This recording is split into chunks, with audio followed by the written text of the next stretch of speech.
Hey everybody, it's me, Shallow360. I'm gonna turn this over here. How are you guys? I'm doing well. I don't have my glasses on, so if I can't see your comment, it's because I don't have my glasses on.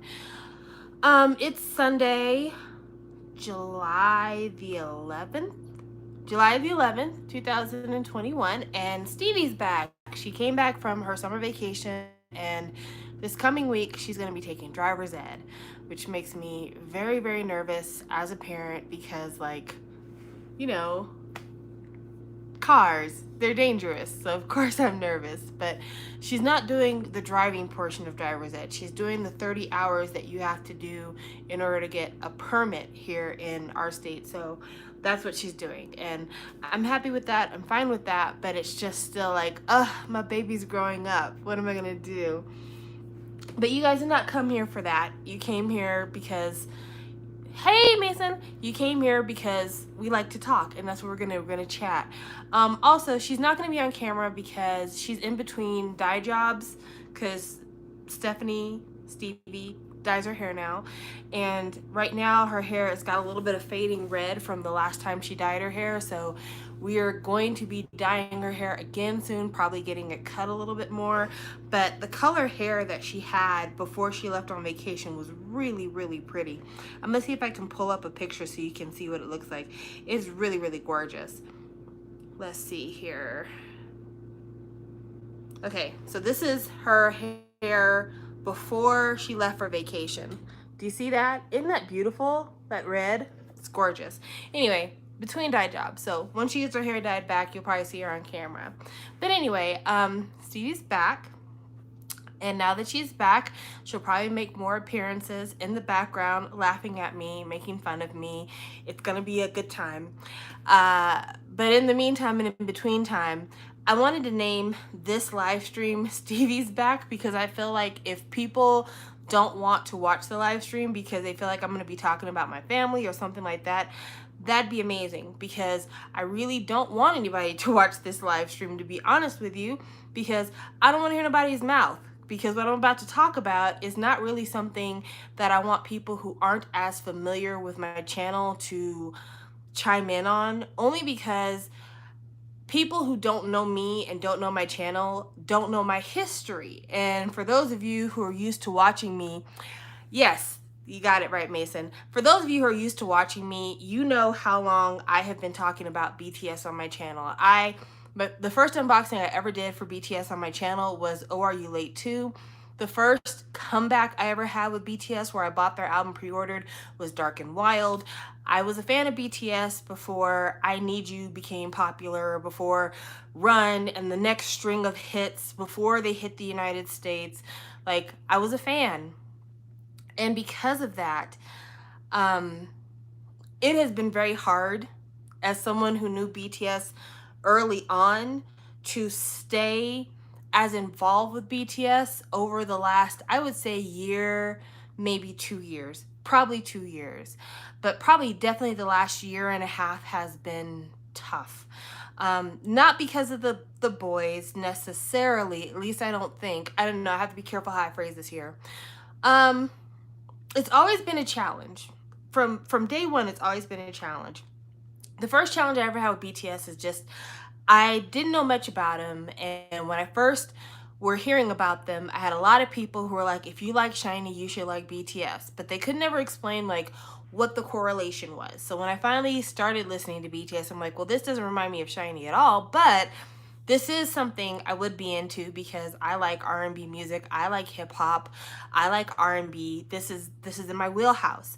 And so Oh Are You Late To was the first album I bought, and it has a lot of really good songs on it. If you haven't listened to Oh Are You Late To in a long time, I highly recommend it. Then we started getting into Dark and Wild, which the lead single Danger was not my favorite, but the rest of the album has some amazing B-sides, like really, really good stuff. And I was so like into BTS after Dark and Wild that I went back and I bought School Love Affair Special Edition back when it was still out of print, but before it started selling for like $100 a piece. I think I paid $50 for it. And as time has gone by, I bought every album. I bought at least one version of every version of the album. So like when the Love Yourself series came out, I got the whole thing, so it spells itself out on my bookshelf. Like I really have been a fan. And when BTS started launching BT21, I bought BT21 stuff.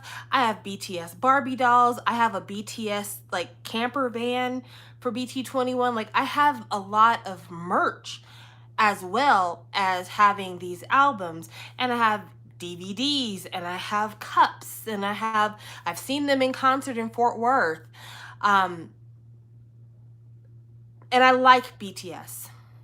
The music that RM and Suga and J-Hope and the rest of the group work on individually, I like their music.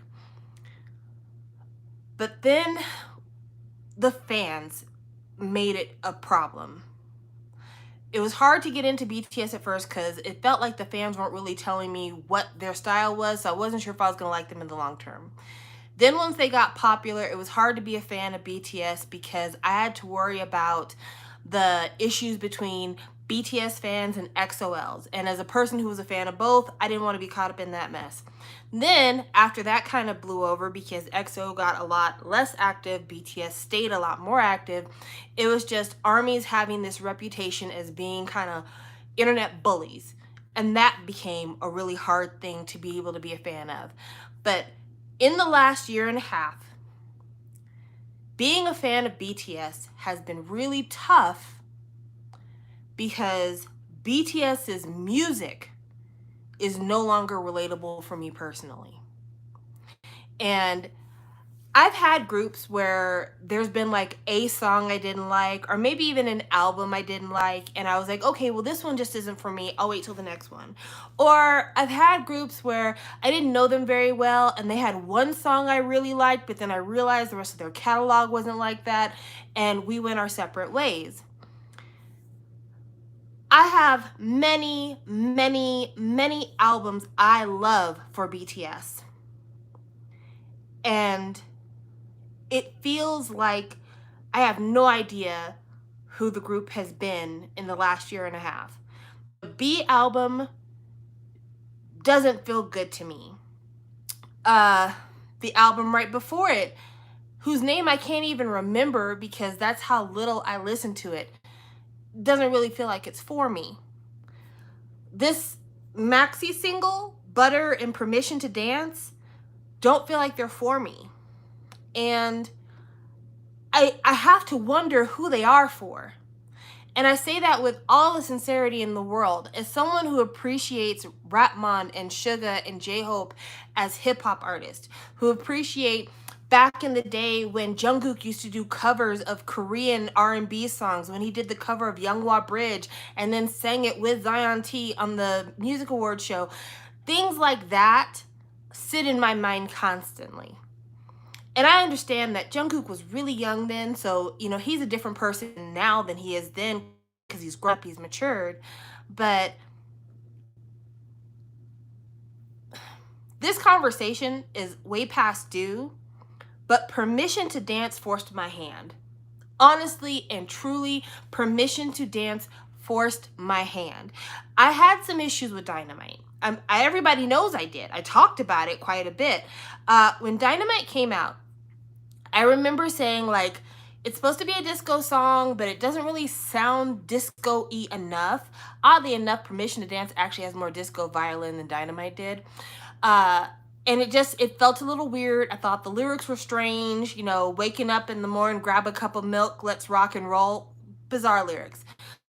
But I wasn't hateful. At least I don't think I was. But I was just like, this is a weird song. It's a weird song. I'm not sure how I feel about it.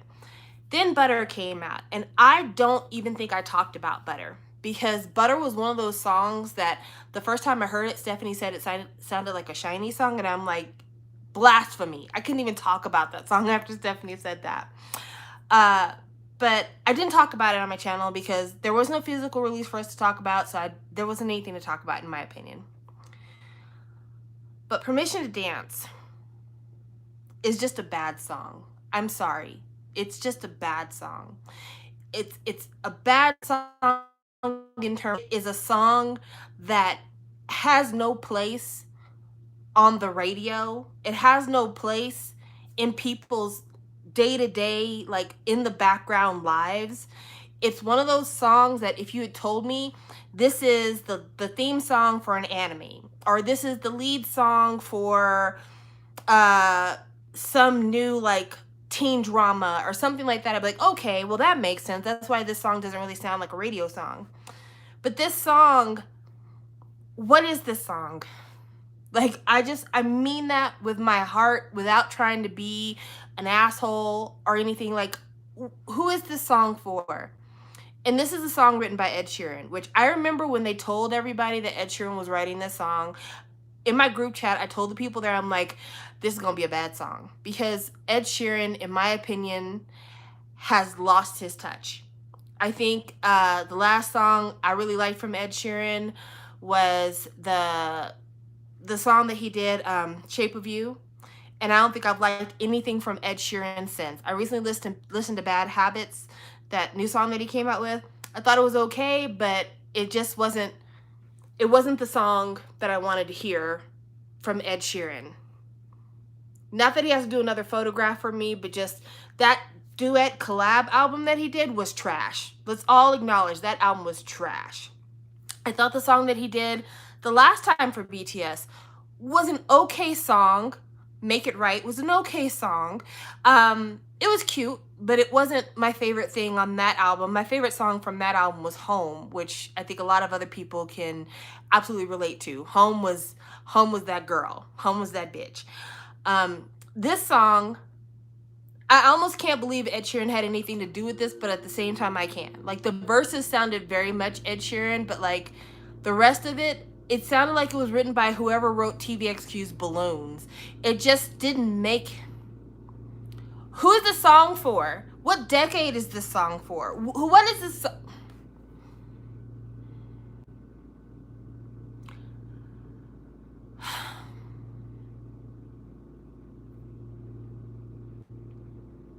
I've always chalked up this kind of greediness, because that's what I've thought about Dynamite. That's what I've thought about Butter. I've always thought that those songs were just like big hits attempts to claw their way into the American market.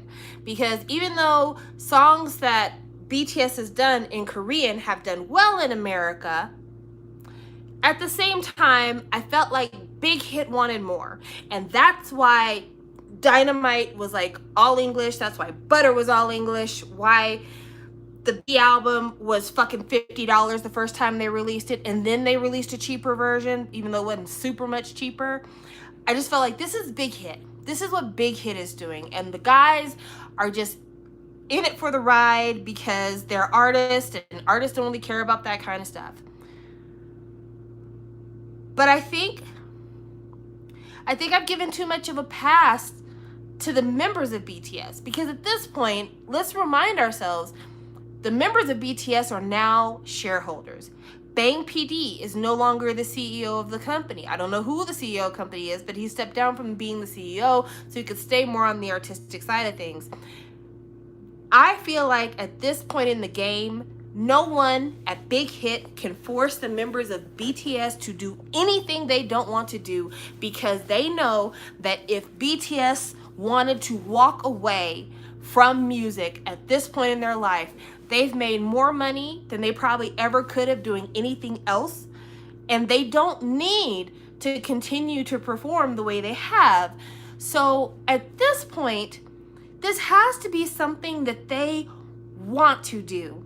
It has to be that RM and Suga don't want to write songs for BTS anymore. That they like whatever the hell Permission to Dance is supposed to be. And I want to know what happened. Have you always been this greedy? I mean, long time ago in a land far away, Suga and RM were supposed to be a part of a hip-hop group. It was supposed to be a rap group. BTS was supposed to be a rap group.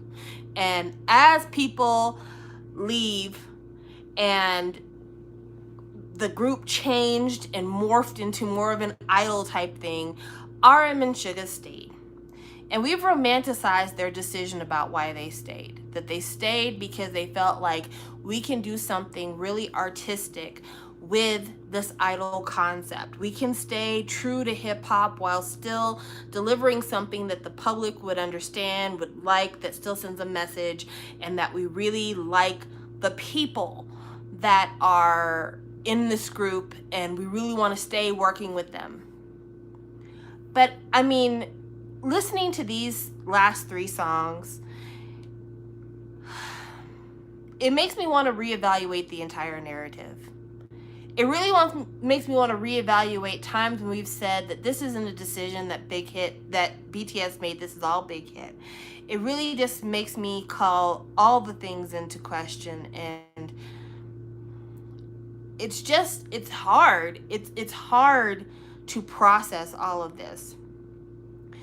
Apparently the physical packaging for Butter has come out. I am so far removed from BTS as a collective right now that I didn't even realize that the physical for Butter had come out until I saw a tweet that somebody had on the timeline with them decorating the outside of their Butter album. And then I was like, oh shit, that already came out? Not only was I so far removed from it to know that it was physical and that it was out already, but also that it was only 2 songs and 2 instrumentals. It's not even an album, it's a single. It's a maxi single. I didn't even realize that that's what it was. That's how far removed I am from BTS and the goings on with BTS. And honestly, I don't know. I don't know what I'm going to do from here on out. And this is a personal thing for me. Celine, if you haven't listened to Permission to Dance, please just listen to it once. Just listen to it once, because I feel like if you've not heard the song, you won't understand the reason I feel the way I do. I feel like if you have not listened to the song, you may feel like I'm overreacting, or that I'm just being silly, or I'm just trying to make a big deal out of nothing. I'm going to try to play a snippet because I don't want to get copyright struck, but I do want to play a small snippet of it because I want you guys to understand how crazy different Permission to Dance is from anything that we've heard from BTS before in their entire catalog. I can honestly say this is a different song than anything that's ever been released on any project that BTS has ever done. So I'm gonna play it, and then I'm gonna kind of scroll to the middle, or maybe to the bridge or something, so that you guys can get a full sense of what it sounds like.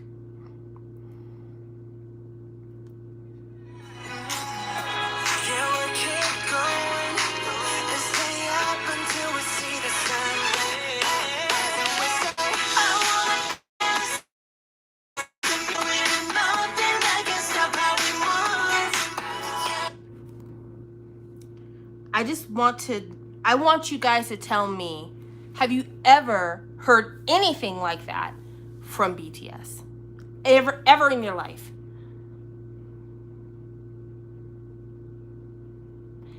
The first time I heard it, the only thing I could even begin to compare it to was Balloons by TVXQ. That was the only song that came to mind that I could even begin to compare it to. And no hate to TVXQ, but Balloons is far from my favorite TVXQ song. And also, it's all in English. And I went to listen to it, and I couldn't understand what they were saying.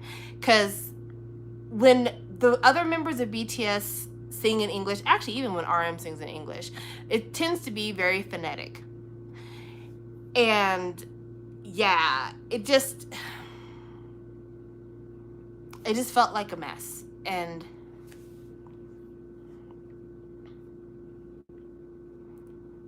so Grace says maybe they're taking time to experiment. They can't see ARMY in person, so they're trying something different. Maybe. I don't know. I mean, I don't know how them not being able to tour would mean that they would decide to release a song that they don't really have a hand in writing or producing, but that could be the case. I'm gonna look up, just because I want to be sure before I start saying anything else, I need to look up to see who the songwriters and producers of the song are. So I'm gonna look that up.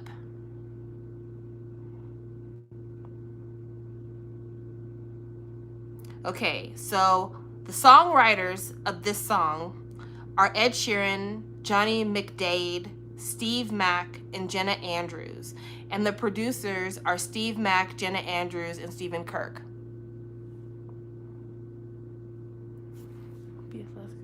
So this doesn't have anything to do with BTS. This has nothing to do with BTS. Like, in terms of creatively, this was the equivalent to SM buying songs from all of the European producers that they've purchased songs from for years. This is just like when we thought that EXO's Call Me Baby was going to be Call Me Daddy. This is just like when we heard the English demo of You Think from SNSD. Yeah, BTS wrote none of it. So, and they didn't write anything of Dynamite. Let's just be clear, because again, if people are saying this is them experimenting with their sound because they're not able to meet with ARMY, let's see who produced and wrote Butter. According to this, Butter was written by Jenna Andrews, Rob Grimaldi, Stephen Kirk. RM actually did write some of Butter. Alex Bilowitz, Sebastian Garcia, Ron Perry, and it was produced by Grimaldi, Kirk, and Perry. That was for Butter. The song Film Out, which was their last Japanese release, Jungkook actually had a hand in writing that, and then it was Yuta and Iori Shimizu. Let's see. Life Goes On was the last song that more than one member of BTS worked on. Songwriters for that song were Antonina Armato, Chris James, J-Hope, P-Dog, RM, Ruth, and Suga. And the producer was P-Dog, which P-Dog is really liked him. Let's see. And then Dynamite was written by Dave Stewart and Jessica Agombar and produced by Dave Stewart. So, yeah. When it comes to BTS's discography, BTS has had a very minimal hand in their singles. And I don't know if it's because for some reason they are afraid that the things that they write aren't good enough for the English market, or if it's because they don't have time because their schedules are so busy, even though during the pandemic they weren't able to tour, so you'd think they'd have more time. Like, I don't know what it is. I don't know what it is. But they're so far removed from the music now. Like, they're literally just there. They're just there. Like, they're dancing. Those are their voices, even though they are synthesized to hell with the auto-tune. But they're just there. And I don't know what's going on. I don't know what's going on. And I feel like BTS needs to talk to us. And they need to tell us what the fuck is going on. Because I just don't feel like it's the same group that I came to really adore based on their music early on. And there are people who like K-pop for different reasons. Let's just be very clear. There are lots of different kinds of K-pop fans. There are K-pop fans who love K-pop because K-pop has really interesting compositions and they draw from a lot of different genres, and the songs are super well produced, and they just like the sound of K-pop because K-pop tends to dwell in the arena of pure pop music. There are people who like K-pop because they like the visuals. There are people who love girl groups in particular because they love the clothing and the hairstyles and the makeup trends. There are people who love boy bands because they like cute boys and they like to have a bias and everything else. And then there are people who just love being a fan of whatever's the most popular. There are people who love to be on the side of a winning team because it makes them feel like a winner if maybe they're losing in real life. And it feels like more and more BTS's company and maybe even the guys themselves have identified themselves as just the winning team. And they are saying that rather than we did this based on our artistic merit, it's we did this because we have the most money. We did this because we have the most resources. We did this because we've won in the past and we're expected to continue to be winners. But it definitely doesn't feel like this is done out of any kind of like real artistic point of view. I'm just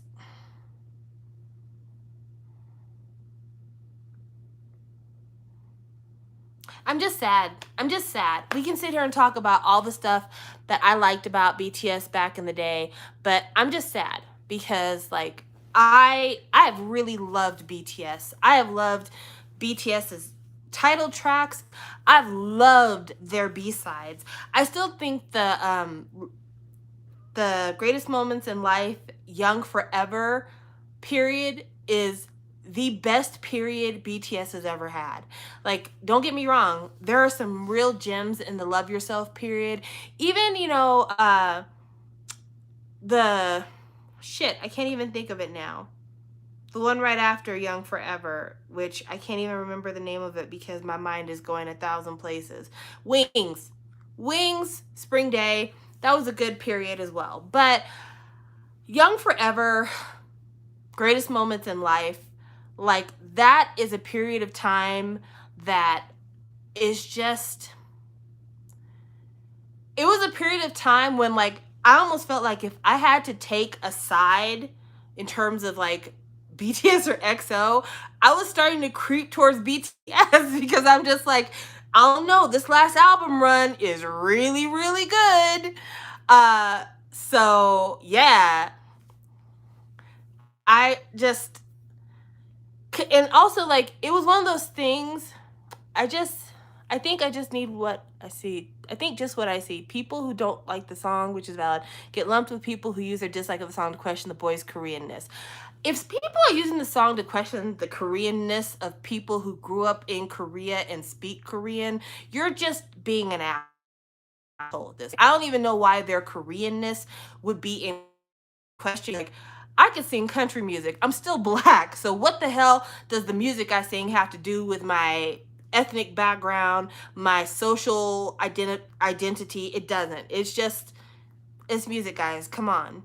Come on. Onu sings opera sometime. He's not Italian. Come on.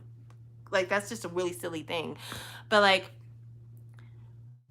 if you listen to the very first BTS kind of maxi single, and you look at, their growth from that Too Cool for School to School Love Affair to Oh Are You Late to Dark and Wild, you could see that with every subsequent release, it was like they were finding more of their authentic identity, less of trying to ape hip hop patterns and styles. Like even image wise, it became a lot nicer, a lot better. It felt more sincere. You get to greatest moments in life, Young Forever. And I'm just going to pull it up because I really want to look at the songs on there, because the songs on that album, I'm just thinking about the songs on that album and I'm just like, I cannot believe how many amazing songs are in that whole group of songs. So I'm just going to pull it up. It takes me a minute to get there because I'm looking on Wikipedia, and Wikipedia never lets you get back to where you want to be easily. You have to go through many a hoop in order to get back where you want to be. So discography is a separate thing. All right, so let's go with discography, albums. Thank you very much. And we're going to go to reissues. No, we want to go to studio albums. Is Young Forever not considered a studio album because would it be under compilation albums? Okay, that's what they do. They consider it a compilation album. That kind of is silly, but okay. All right, so looking at the track listing, because for some reason Greatest Moments in Life is not separated. It says on here, there's the intro to Most Beautiful Moments in Life, which is the basketball song. That's a fun song. I Need You, which I feel like I Need You is one of those songs, like whenever you hear it, like the chorus especially, it's just like, it's so much energy you get from listening to I Need You, girl, where, like this just hot. Okay, Hold Me Tight. What a good song. Autumn Leaves. Okay, wasn't Autumn Leaves the one that EXO and BTS fans got super upset about because they were like, oh, EXO fans had this first, you guys stole that? Maybe it wasn't that one. I might be thinking of a different song. Let me know. I think I'm probably thinking of a different song, but I might not. Okay, but Butterfly. What a great song. Run. The very first moments of Run.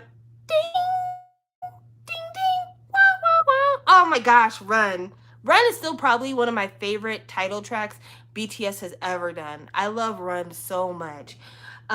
My City, a fun song. A really fun song. Okay, next, Crow Tit, which everybody was like, what the fuck, what does that mean? But that's Bapse. That's a fun song. It was kind of them more being on their hip-hop thing, you know? Fire.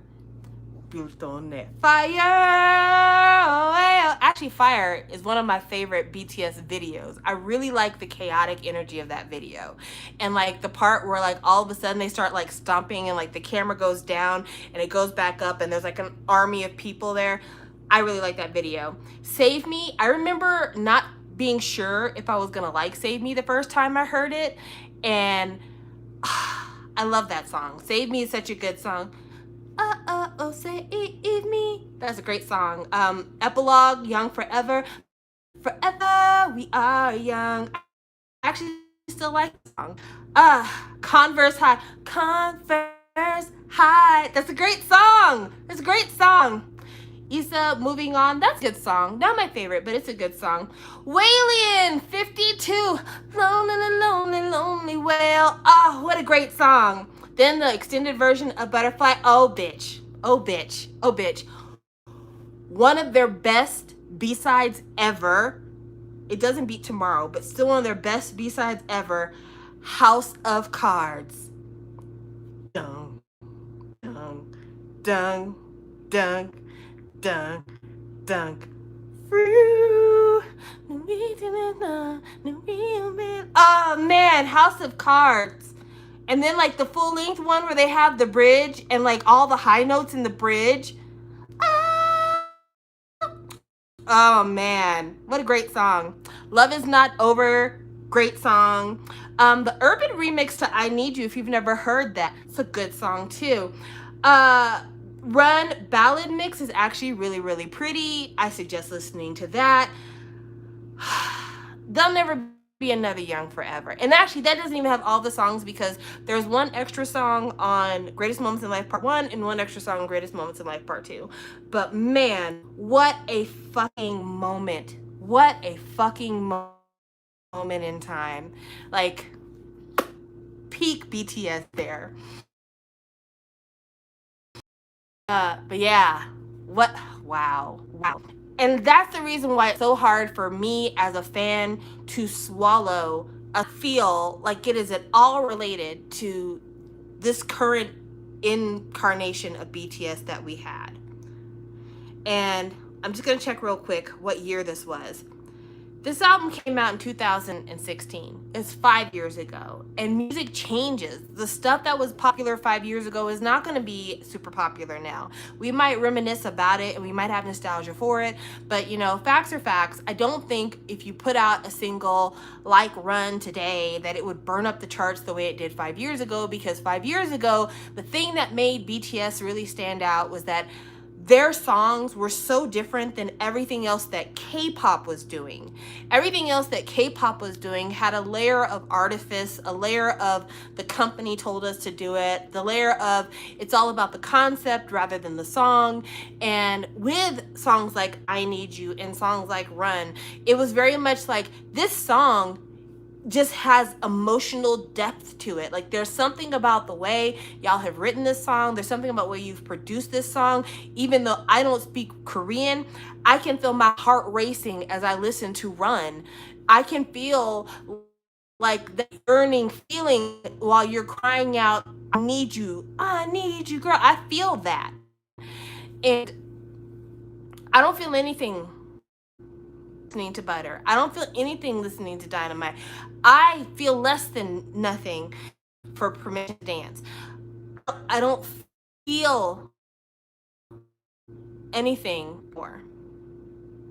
And that's the real problem. The real problem is I don't feel anything. And I never expected to not feel anything, to the point that like even when the teaser images were coming out, usually I really like to look at BTS's teaser images, see what hairstyle RM has, and let me talk about the fact that RM has gotten thick lately. Like that man has been hitting them weights, he's been pumping that iron, his shoulders are broad, his chest is barreled, like his pants are straining. That boy is getting nice. Like he is looking good with a T at the end. He's looking great. Them teaser images meant nothing to me. I was like, oh, Jimin's in a skirt, that's cute. And it's just like, I just didn't feel like these days would come. I didn't feel like we would get where we are now. And it might be me. Like I'm willing to say that. I'm willing to say that maybe the problem isn't BTS. Maybe the problem is me. Maybe I have the expectation that they would never change. Maybe I had the expectation that they would grow in one direction and they're going in a different direction. Maybe I am the problem because I am a bitch in her 40s and I don't know what popular music is, but also I fucking do listen to music. I do. I have a teenager. Music plays in my house. I know what current music sounds like. Name one fucking song on the Billboard 100 sounds anything close to Permission to Dance. I'll wait. Name one song on the Billboard 100 in the last 2 years that has sounded like Permission to Dance and did well on anybody's charts. Kind of song that honestly I would expect to hear as a B-side on a Nugu Group's album. So I'm just, and of course I have to say this on my YouTube channel because I can't say this on Twitter. I can't say this because of course it's not seen as I'm a fan and I'm disappointed because this song feels super unfamiliar. No, I can't say that because it's, oh, you're just hating because our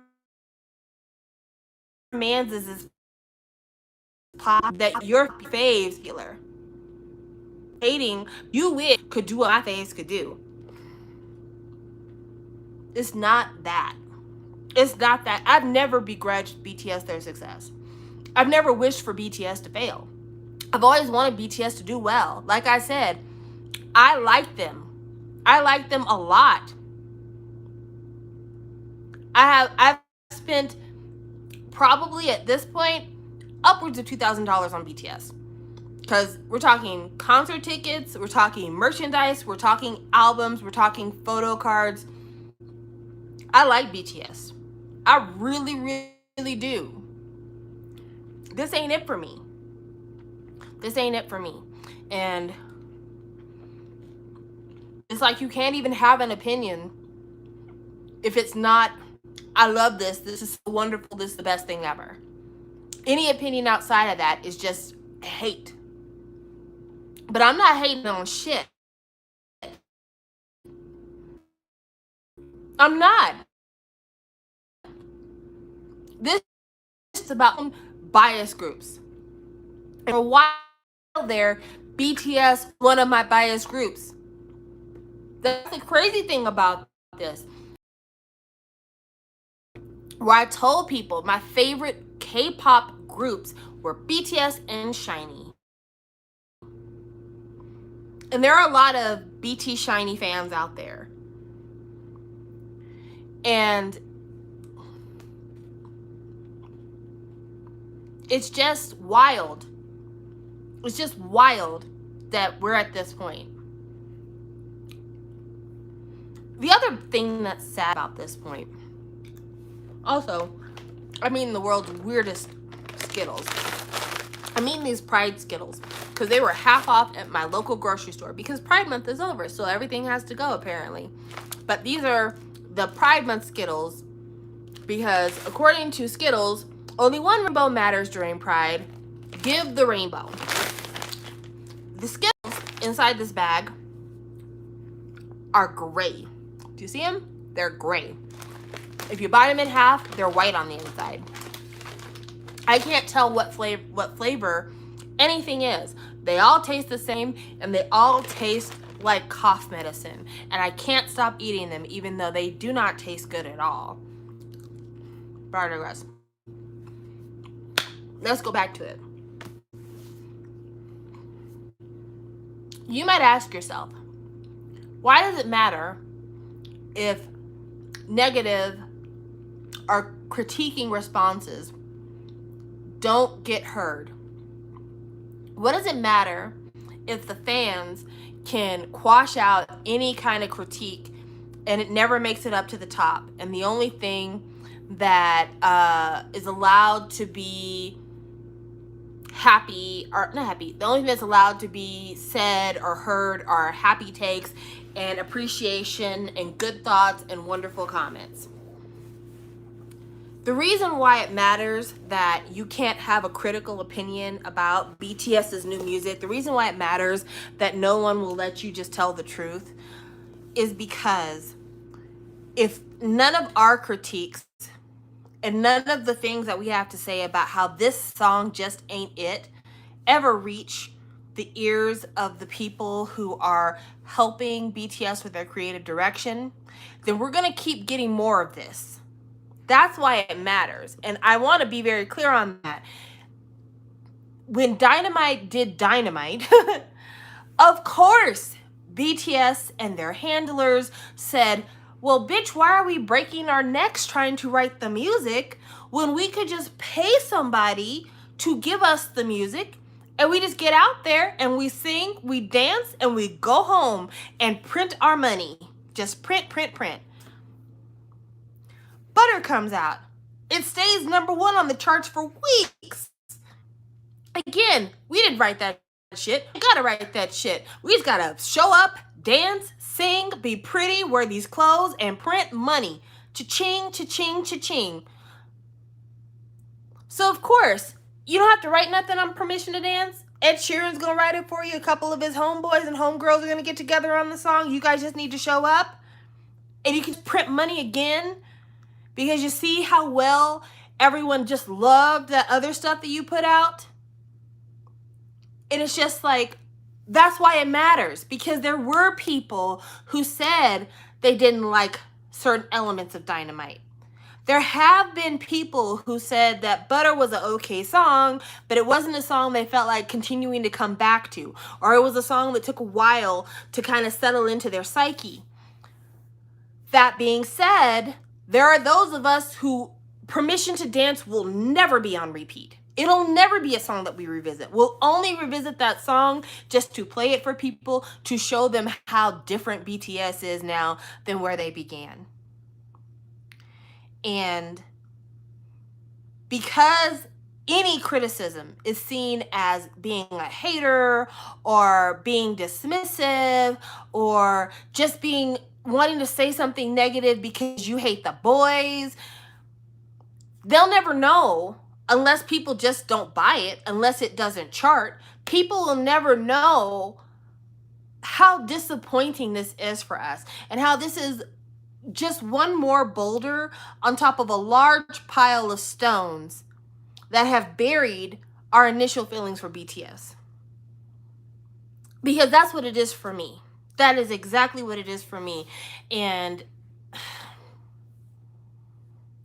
I miss BTS.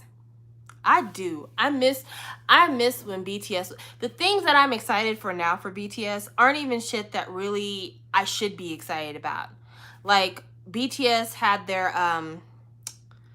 their muster recently, because they always have their muster in the summer, and Jungkook finally decided to show the entire tattoo sleeve plus the eyebrow piercing, and it looked like Jimin had a tongue piercing, and I remember thinking, ooh, letting your freak flag fly, hey, like that shit was exciting to me. But in terms of the music, I did not care. So let's see what I can't stand the double standard fans have against each other for having a substantial deeper message in lyrics, because the common denominator always is, oh, it's supposed to be a fun song, but then those same people hate on other groups' lyrics. But I like Permission to Dance, LOL. So I don't think it has the lyrics, honestly. I have no critique of the lyrics because I don't really have critiques of lyrics when it comes to K-pop. But also, I don't have any critiques for the lyrics for Permission to Dance. And if you go back and you will rewatch this later, you'll find that I didn't have, the only thing I said is I couldn't understand what the hell they were saying because of the auto-tune and the fact that they pronounced the English phonetically. But the lyrics, I had problems with the lyrics to Dynamite because that first verse didn't make no fucking sense to me. But I don't have any issues with the lyrics to Permission to Dance. Lyrics, that's their own personal battle. I have actual issues with the sound of the song, the actual sound of the music. That's what I take issue and umbrage with. I don't really care about the lyrics of the song. And also, just to put it out there so you can see where I'm coming from in terms of bias, I'm not one of those people who really vibes with super cheery, happy, enthusiastic songs. That's never been my vibe. I've always liked my shit dark. I've always liked my shit on the sensual side. I've always liked my stuff to be about, just something else, something different, something more, because I live a really real life. I'm one of those people who has resting bitch face. I feel like people who smile all the time because they don't know what the fuck is going on. So in terms of needing an upbeat anthem for me or myself, the songs that I appreciate that are upbeat songs are songs that are tinged with a tad bit of melancholy. There's a song by Sam Sparrow called Happiness. It is one of my favorite songs, and for a while there, it was my personal anthem. It was the song I would listen to when I need to pick myself up out the doldrums. And the song was like, it begins from a place of depression. The very first verse says, I can see the sun coming up and I need it. I feel like I've been down for a while. So in terms of like upbeat shit, I'm not the kind of person who's like, oh, I appreciate the fact that it's supposed to be an uplifting tune. So even if the lyrics don't make any sense, or even if the music's not my favorite, the message is uplifting, so therefore it's a good song. I'm not that girl. I'm not that girl. I much prefer something a bit darker, a bit deeper, a bit, whatever. I like silly and I like pop, don't get me wrong. Don't get me wrong. You can't be a fan of K-pop if you don't like silly. You can't enjoy Orange Caramel if you don't like fun and you don't like nonsense. But in terms of like, well, you have to give it credit for the fact that it's supposed to be an uplifting song. I don't have to give anything. I don't have to give shit. If I don't want to give it credit for being an uplifting song, I ain't got to do that. I just don't. I'm allowed to feel how I feel. The song's just not a good song, in my opinion. Because this is my channel. This is my opinion. In my opinion, who the fuck is this song for besides diehard fans? What person who has never liked BTS is going to hear this song, like this song so much, and then be able to go back into the discography and be like, oh, I have discovered more gems of songs I like. That's the other part of this that's wild too. It's like, even if this song is meant to reach someone, if this song was supposed to like do real heavy numbers in the European market, because sometimes, and this is no criticism to my friends out there that are living in Europe, but sometimes y'all really like corny stuff. I mean, Eurovision, Exhibit A. So sometimes y'all really like that corny shit. And that's fine, because I like ABBA as much as the next person does. And I like dance music as much as the next person does. I still jig to the Vanga Bus Is Coming. So I get where y'all are coming from. But like, if somebody liked that song, what is it about that song that would make them a fan of BTS? Based on all the stuff that BTS has done in the past. That's the other thing about this. That was my whole thing from when I started this video. Like, if you listen to that sound and then you listen to the rest of this, the rest of the catalog, would these be the same group? I don't think so. I don't see anybody considering this song to be a part of the same universe, cinematic universe, as the rest of the discography. So it's a lot. It's a lot. I still hold out hope, though. I do. I still hold out hope, because I still have very fond memories of BTS in many, many ways. I still have a lot of things that they have done that I still hold dear. And I'm not ready to just completely write them off. One, because this is a maxi single.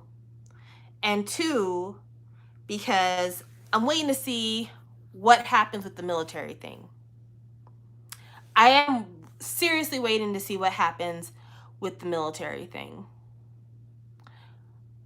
Right now, and it's been going on for what? I think this conversation is going on for the last 3 years.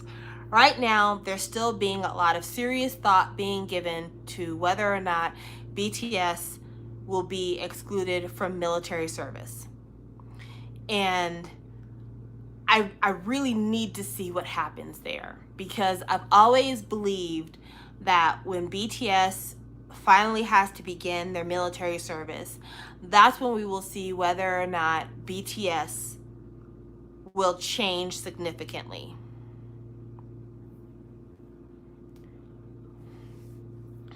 You know, I would like to think that even if the government said you don't have to go, you can, they would still want to go. I could see that, but at the same time, oh, sorry, I kicked my camera tripod.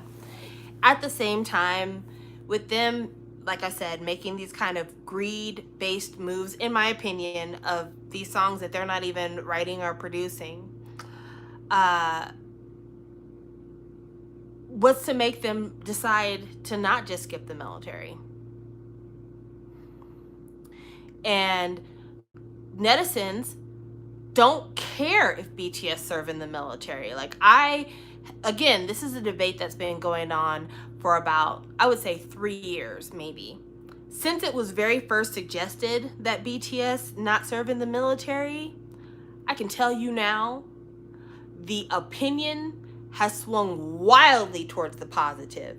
Go ahead and look at a Naver article, look at an article on any of the various Korean news servers. When it comes to the comment section, people have been like, if we allow military exemptions for people who bring home gold medals in the Olympics, why couldn't we give that to BTS for all that they've done for our country? And this is not even like stans saying shit like this. Like, people really and truly have been like, considering how much they sell in records, how much they've done to elevate the profile of Korea in certain circles, in certain places.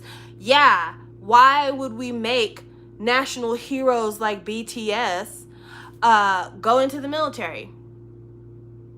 So that's the reason why I say, like, if they decided that they were going to give BTS that exemption, if the president of Korea said, you know what, Jin, you're the first that's supposed to go, you ain't got to go nowhere, bruh. You stay exactly where you are. Then I really want to see what BTS does. I really want to see what BTS does.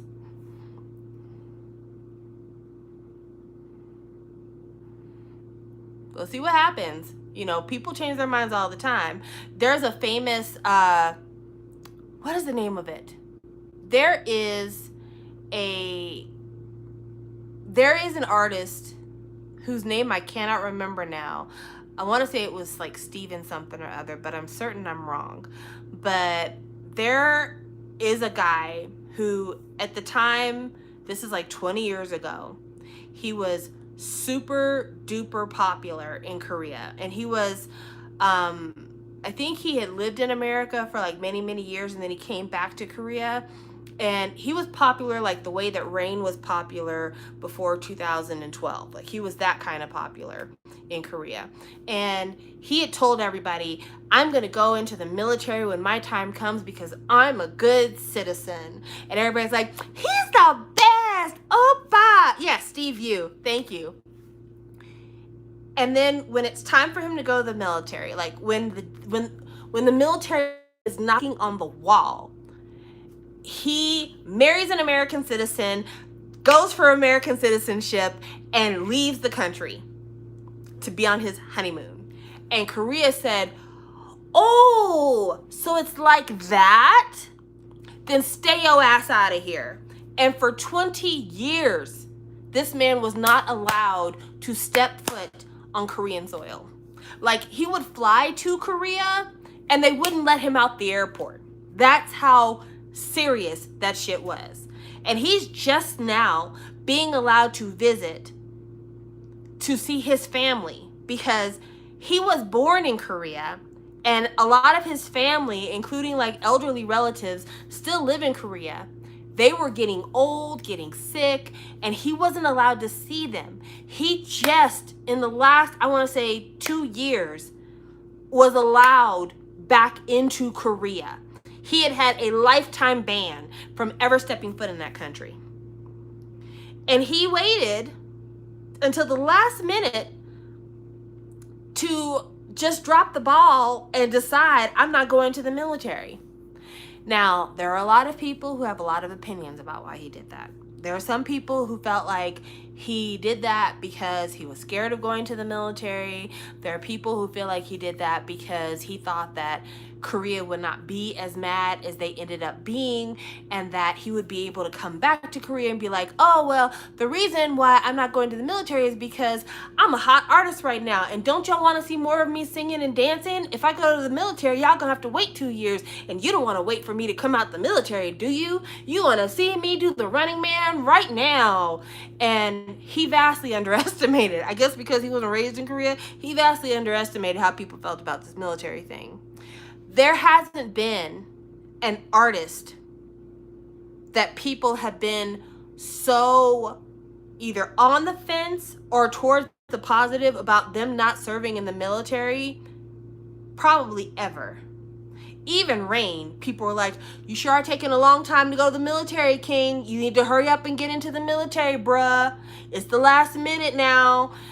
And so, like, Rain was considered almost too old when he joined the military, but he went because he knew, like, no matter what, I have to go to the military because if I don't, I will never have a career in Korea. So I have no choice. But like BTS, they also have that other level that they don't have to have a career anymore. They could not go to the military, and they could never have to worry about retirement and needing to make money later on in the day because they're printing money currently.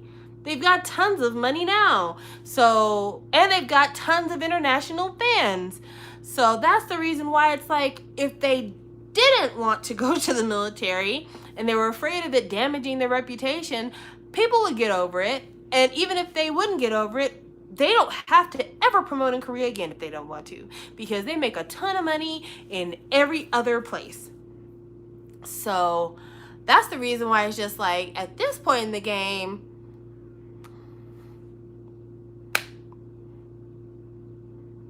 so I'm anxious to see what happens.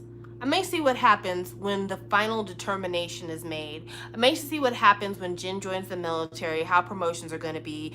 I'm anxious to see if one of the members surprises us and decides to join the military early. What if, Jin joins the military and Jimin follows him right after and nobody expects it? So, yeah, I'm I'd like to see it. I'd like to see what's going on, but I've spent an hour talking about Permission to Dance, BTS, my changing and evolving feelings, things I've loved about them, things that I feel like I no longer relate to. So let me talk about this other little bit of big hit stuff that's going on. Trainee A.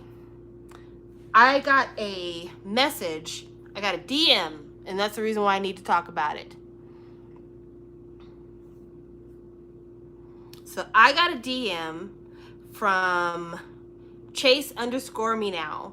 And they said, "Hi, sorry to bother you, but I just watched your older video about standing unknowns or groups before debut. You mentioned TXT, and it seemed like Big Hit Music is going back to their old ways and is allowing their rumored 2022 boy group to post content on YouTube and other social media. They go by Trainee A, and it really seems like Big Hit is trying to go back to its hip-hop and R&B roots with this new group.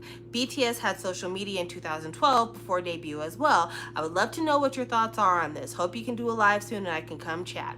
So wanted to read that. So Trainee A is, I went on YouTube to see, and I saw where there's one member who I guess is more active on social media than any of the other members. Real cute kid, good looking guy, and I've decided to follow because I'm interested to see what the hell goes on.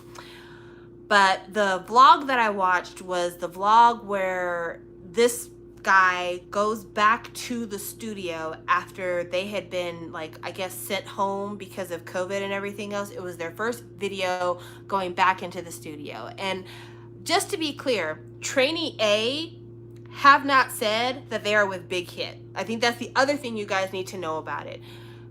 People talking about Trainee A being the new Big Hit boy group is kind of presumptuous because Trainee A, it's not on the Big Hit label YouTube. They don't have any branding that says that they are part of Hive Big Hit. But the one vlog that I saw, one of the members was going into a locker to get supplies, and they had on a lanyard, and the lanyard said Big Hit. And that's why people believe that Trainee A are a bunch of kids who are a part of a new boy band that Big Hit is going to debut. And I'm sorry I'm not calling them Hybe or Hybe. I still don't know how the fuck to pronounce that name, but I don't like that name, so I'm just going to do this. Okay, so Data Sack says Leo from Trainee A was in the Permission to Dance music video. I would know because I actually started watching the music video and then I turned it off like right and listened to the song on Spotify because I'm like, visuals and I need to judge the song based on how it sounds. So that's why I've never watched the whole video to this day. Apologize about that. But they are an interesting project in many ways. It's interesting the fact that Big Hit is allowing people to make assumptions about who they are. And that's interesting because, as you guys know, a big part of BTS lore back when they were kind of in their hot streak of greatest moments in life, even before, was the lore aspect of it. It was the whole like, everyone is dead except for Jin, or Jin is the only one who's dead and these are his memories, and it goes back to the butterfly on the wall and all this stuff. That was a whole thing. That was a whole thing, and that's the reason why like the lore part is important, because the buy-in, and TXT did not really have it like this, which is okay. Let's stop here and let's go.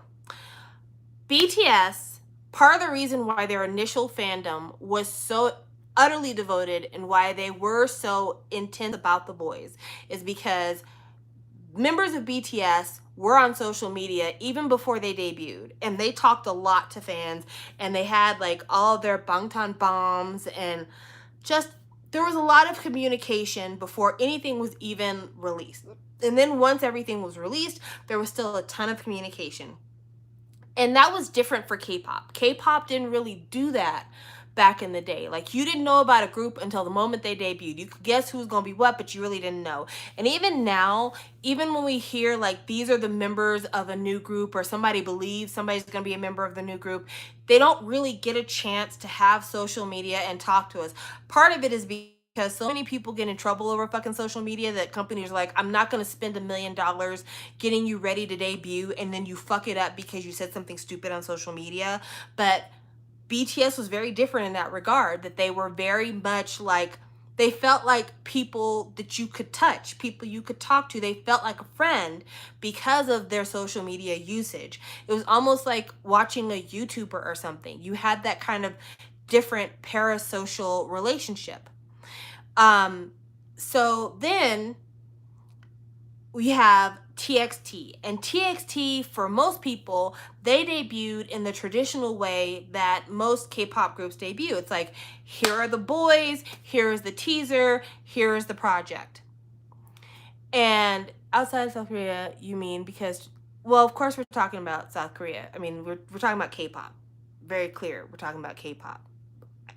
Outside of South Korea, everything is different. Hell, you talk about the US, there's people who have whole careers before they ever have a major label debut. But again, I digress. TXT debuted very much the way traditional groups debut. And because of it, it felt like it was, for a lot of people initially, one, it felt like there was a lot of pressure. Some people said that because BTS was so huge, that Big Hit was feeding off of the attention and the marketing power of BTS in order to feed TXT, and that a lot of people didn't feel the same connection to TXT right away, the way that they felt for BTS, because they weren't using social media the same way that BTS was. And they really were kind of keeping more of a distance, or at least they were having a more formal relationship with fans than the relationship that BTS had with fans early on. Because even though BTS does V Lives, they're very curated V Lives. Very curated V Lives. So for Trainee A to be doing these kind of like vlogs and Twitter postings and all this stuff without putting the name of the label on it, and without really saying, this is who we are, this is what we're doing, without saying these are all the guys that are guaranteed to be a part of this, it's kind of building people up, and it's making people feel that similar sort of parasocial relationship they had with BTS early on. And so Trainee A is interesting, because if Trainee A does really well, I promise you, I'd be willing to bet my flower crown on it, that will be the way that K-pop groups debut from now on. I would be willing to put the money on it, that if Trainee A gains the same kind of cultish following, I said cultish, not cult, cultish following that early armies had for BTS, this is the way that debuts will happen. Because even though ENHYPEN's doing okay, we're used to reality show groups. Like, you know, just look at 101, IOI, all that produce stuff. I think we're kind of over the variety show group at this point. The market got flooded, and now we're kind of like, we're past that. We're on something new. But with Trainee A, there's just not anybody else really doing that.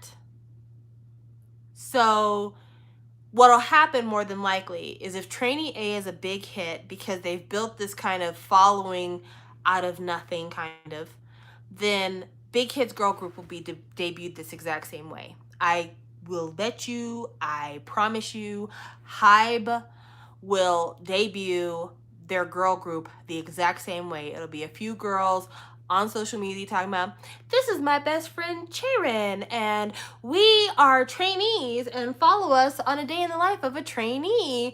Oh, I can't tell you where I train at, but don't worry about that, because this isn't about the company, this is about me. No, they don't still have GFriend. GFriend left Pledis. So no, they don't still have GFriend. It's very easy for companies, kind of like how NCT has a YouTube channel and markets content like normal content creators. I think the reason why NCT markets that way absolutely has to do with the fact that there's too many members of NCT. Like, let's be very clear. SM, Isuman needs to retire. I think, is there anyone in the room who disagrees with me? Is there anyone in the room who disagrees with me? Isuman needs to retire. Already, there's kind of been a bidding war for shares in SM because Isuman reportedly is trying to sell his interest in SM or whatever. He's trying to move on. And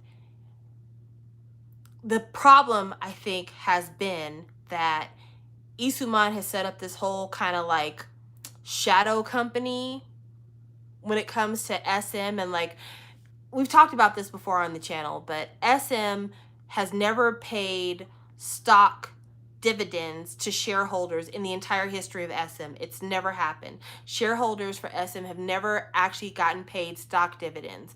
And the reason why is because SM has been paying all of their profits to a company that is Isuman's company. So anytime any group releases an album, this shadow company is considered responsible for like creative endeavors, artist research and development, and they get all the profits from SM. Like all the what would be stock dividends, they have been given to this shadow company that Isuman has. And the thing is, if Isuman sells his share, or if, I think it's between Naver and KBS, I'm not sure, but if one of these companies that's vying for a controlling interest of SM gets that, if they manage to get controlling interest of SM, I can promise you Isuman's money train is going to run out. Because the first thing that they're going to do once they get controlling interest is they're going to do an audit to see exactly why the company has been giving all their money to this shadow group. So let's go back to NCT. So NCT, when Isuman brought out the neoculture technology umbrella, he said then that it was going to be a system kind of like Johnny's, where people graduate from the system. So your fave might be in NCT for 5 years, and then they'll leave NCT, and then who knows what the fuck they'll do. But NCT as an entity will always exist. It's just that the members will come and go, and they'll be NCTs in different places. That's the reason why you hear about this bullshit NCT Hollywood. But NCT is just, it's like AKB. It's one of those type of situations. And because of that, of course, Isuman was not thinking, because he doesn't think about these things. Wasn't thinking about the fact that part of what made K-pop so unique on the pop landscape is the fact that we get really invested in our biases. Like when it comes to a group and members of a group, people get so invested in their biases that they would be willing to stop standing a group if their bias left the group. That's how serious it is in K-pop. So I don't know what made him think that an AKB Johnny's type situation was going to work for Korea when people are that invested in individual members. So the way that they got around the fact that people did not want to hear about no fucking graduation system after they were going to get Mark out of Dream, and then people were like, I think's not. The way they got around it is that they just made it to where everybody's in NCT. Everybody's in NCT. Just 20 plus dudes. That's what it's going to be. But the problem is, when you have a group that's got like 20 plus members and you're printing 20 plus photo cards for an album and people aren't wanting to buy the photo card of the member who just joined last week that we don't know anything about, that's a problem because you need people to buy these albums. So what does Isuman do? What does the marketing team do? Get on that fucking YouTube, get on that fucking V Live, get on that fucking Twitter and start making friends. Start opening Instagrams and start posting shit because people need to know you, because we need people to be invested in you so people will buy these albums.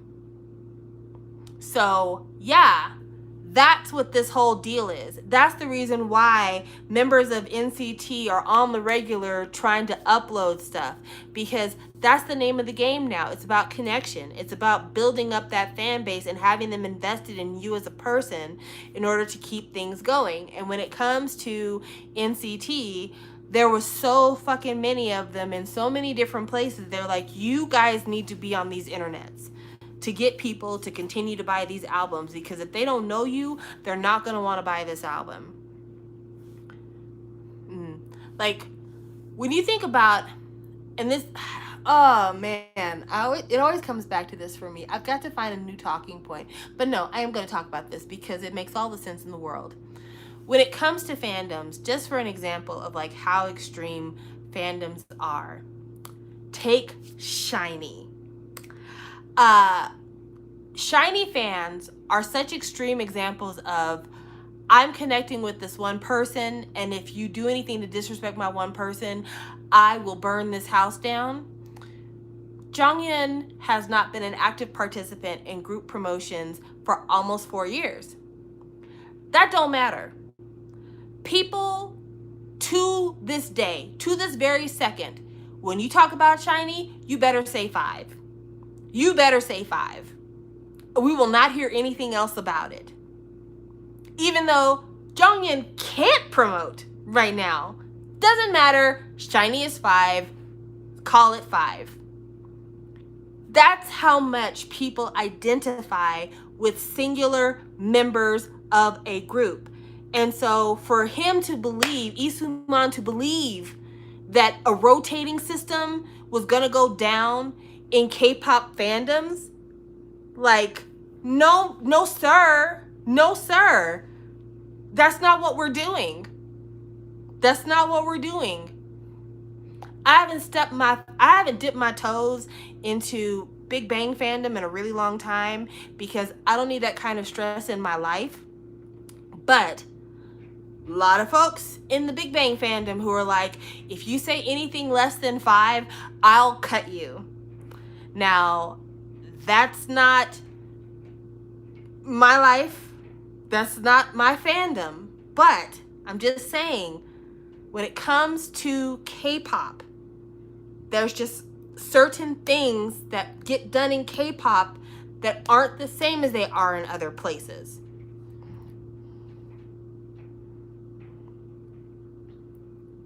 It'd probably be nice if Individual Fan Culture Weekend, if SM could make that magic work, that'd be something.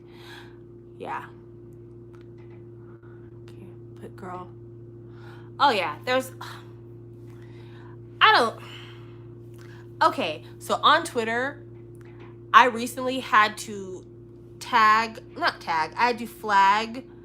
Sungri trending as a spam trend for me personally, not for other people. But you know how like you log into Twitter and they have like the explore page where it tells you like the top trending topics are, and then they'll put in stuff that's like specially for you that they think you're interested in.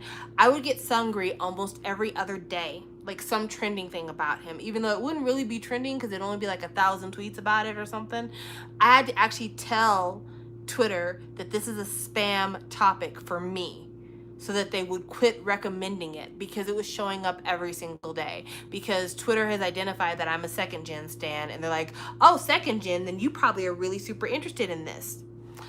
And recently he's been trending because of the fact that he was giving testimony in a case regarding the prostitution allegations against him. Which, by the way, did you see that South Korea recently passed a law that says that if you're under criminal investigation, you can no longer join the military? I mean, it's different. It's not something we're used to, but I think that it's a good thing that you can't run off to the military and try to hide there when really your ass needs to be in court and having to deal with whatever the fuck you was dealing with beforehand. You can't just be like, I decided to reflect in the military. No, your ass has got to stay out there and you got to deal with whatever this fucking court case is. Then after you've done your time, you can go to the military.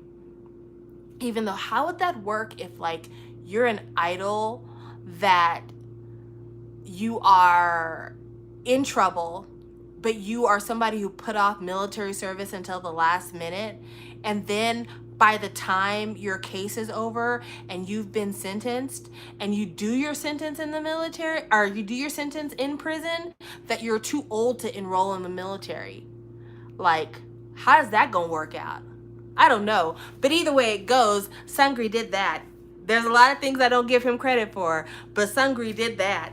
I mean, he had help from other people who ran off to the military to avoid their troubles. But really and truly, Sungri did that. He actually created law changes. So, yeah. That's what's going on with that right there. That's what's going on with that right there. But yeah, you know, it's just K-pop fans, they're a different breed. They do things differently, and because they do things differently, Isuman really fucked up with NCT, because really and truly NCT should not be as big as it is, because what it's really done is that it has made it to where some of the guys in the group who either joined later or who never really had that strong of a fandom to start with, they're getting lost in the sauce. And it's a shame because they deserve. And as more members get on NCT and people aren't leaving, how are you dividing up vocals here? It ends up being that the same few people have the most lines and everybody else is kind of glorified backup dancers.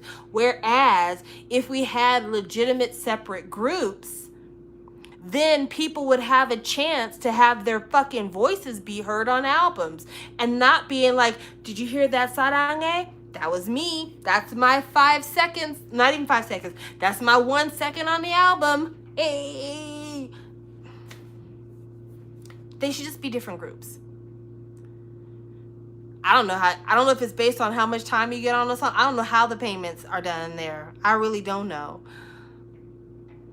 I want to know what they're going to do with the older members after military. Like, will they even see them again? Maybe that's what maybe the graduation system for NCT is when you go to the military, you're out of NCT.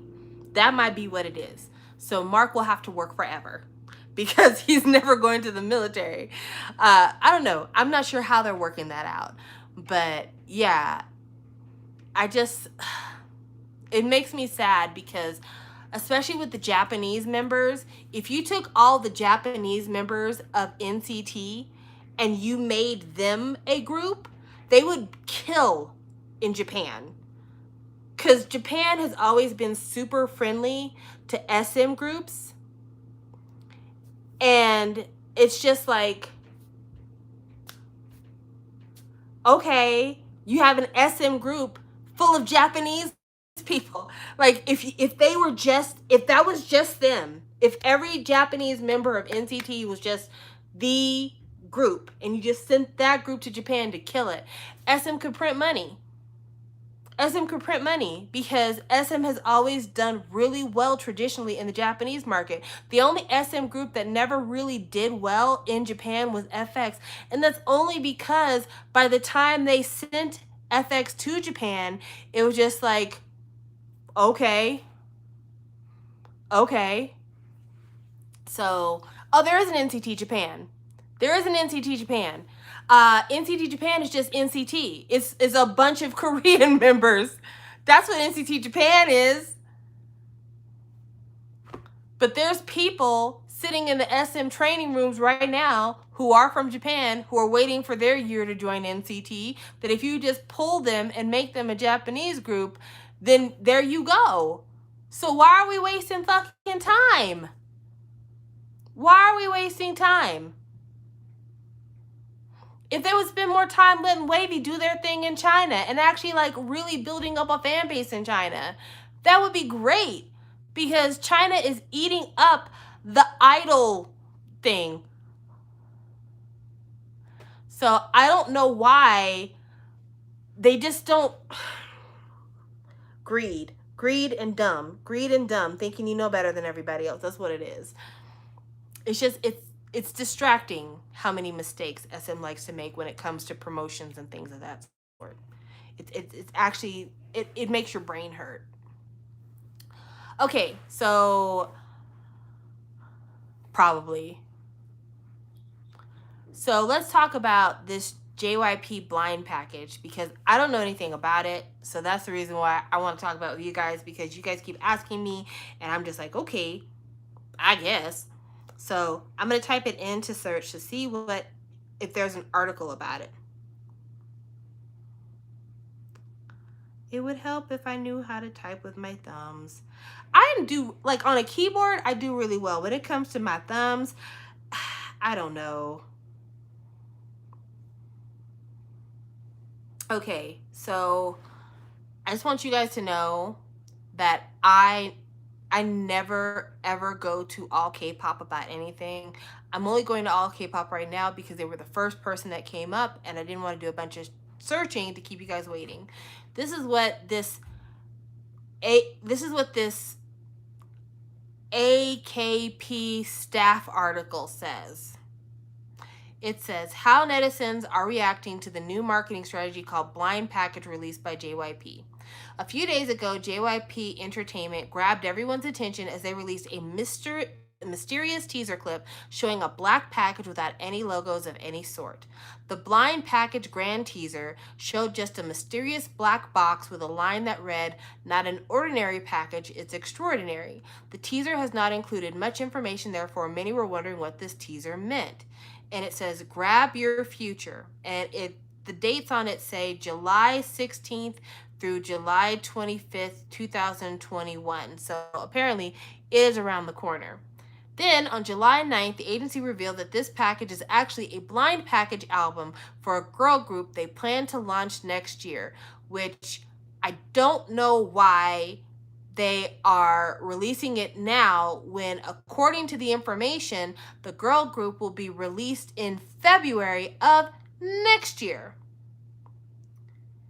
And even though the album is being sold now, the members and the songs will not be disclosed during the sale period. The album will include all the contents of any album, such as CD, photo book, poster, and photo cards. However, the group will be debuting 6 months after the album is released, and there will be no additional production of this album. So, of course, we all need to buy one because, you know, collector's items, you know what it is, you know what it's about, right? And there will be, okay, this means that the fans who later join the girl group's fandom will have to purchase this album secondhand.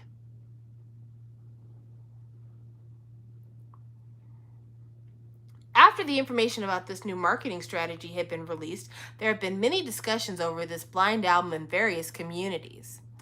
Netizens commented, "I feel like the agency is forcefully making something premium, LOL. What the heck is this marketing plan? So is this like stocks, LOL? You have to buy it first and hope the group does well? I guess there might be people who buy this, but I'm not buying, LOL. Am I the only one thinking this is a good idea, LOL? I'm thinking about buying at least one to hold on to for later, LOL. That is me. This is my comment. I'm curious what this group might be, LOL. I don't know. There'll be a lot of sales." And somebody says, "I don't know how I feel about this, LOL. What are your thoughts?" I mean, if they had said this was a boy group, I probably would not buy this. I probably would not. But because it is a girl group, I feel like I would probably buy it only because I feel like I could unload it very quickly if it turns out it's not for me. Because JYP does one thing very, very well, and that's girl groups. Their boy groups have had interesting success stories, but their girl groups, from ITZY to Twice to Wonder Girls, like, JYP does a girl group. He really does.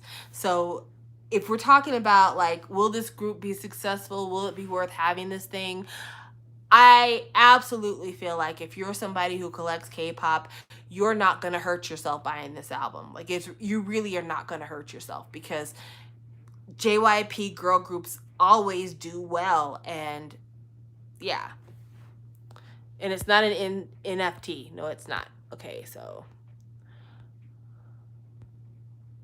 you're right, David. It is materialized. It definitely is about, you know, who can have the biggest collections. I mean, let's not kid ourselves here. When you see a post about somebody who has a shelf and it's beautiful and it's lit up and all the albums are facing outward instead of seeing spines, or they have like 15 copies of the same album, that really is about appearances. It has nothing to do with the music. Like, who is actually listening to 15 copies of the same album? Really and truly. But yeah, when you have a record label like JYP, who historically has had massive success with girl groups, you can't fail as a fan of the label buying this album. Like, you really can't. If you've never liked Twice, and you've never liked the Wonder Girls, and you've never liked ITZY, then this is absolutely something you could pass on. This is absolutely one of those times you can be like, you know what, this ain't for me. I'm Gucci. I don't need it. But let's be honest, we do this shit anyway. Like really and truly. Let's talk about aespa. So aespa, me and my homegirls and my homeboys have been waiting for a physical since the day that the name was announced. Like, the day that the name was announced, we're like, okay, where's the physical album? When's it coming out? When can I hold it in my hand? When can I pre-order that bitch? Like, that's the vibe we're on, right? But other people have been like, I don't know, I want to see what the music's gonna be like. I want to see if I'm gonna like it. And aespa has done the exact same thing that Red Velvet did. Hot Penis wasn't really everybody's song. And you can say the same thing with aespa's first song, Black Mamba. It wasn't everybody's song, but it had a good enough reaction to where people are like, okay, I'm interested in the group. Then Be Natural came out for Red Velvet. Now, while me and my group of friends were like, oh, is this another option that we have with these girls? Because I could see myself in a Be Natural, whereas I didn't see myself in a Hot Penis. aespa did a cover of like an old SM kind of ballady, cheesy ass song. Now, I don't feel like their second song did near as good a job as Be Natural did for Red Velvet. But then Ice Cream Cake. And Ice Cream Cake was perfect. There's nothing wrong with Ice Cream Cake. Like, I just say what you want to. Ice Cream Cake is perfect. And on top of that, Automatic, which again is perfect. Don't say nothing to me about Automatic. I don't want to fucking hear your mouth about it. Automatic is perfect. So here we have aespa come out with Next Level, which people initially like, why are they doing a cover of a song from an American movie soundtrack? This is weird. Then the song fucking comes out and people are like, oh, I didn't know. I wasn't prepared. I had no idea I was going to love them. Meanwhile, me and my other homegirls who are SM sluts are like, we've been had our legs open for this group. We've been loving this group. And so that's the reason why I say, like, when it comes down to it, labels are a business, and labels have certain staff that help to build the image, the sound, kind of the voice of that label. And when it comes to SM and me and mine, the female voice at SM is undefeated. We may not always see it for everything that the guys do, but when it comes to the female voice at SM, the female voice at SM is undefeated. And so, yeah, if SM said, we're going to do a blind package of our new girl group, do you want to buy it?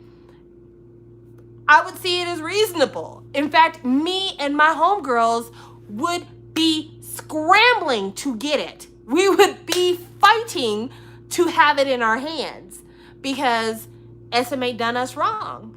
And I think that JYP realizes, like, whether you guys think you're going to want it or not, if you like JYP, if you like what we've been doing, this is not a bad investment for you.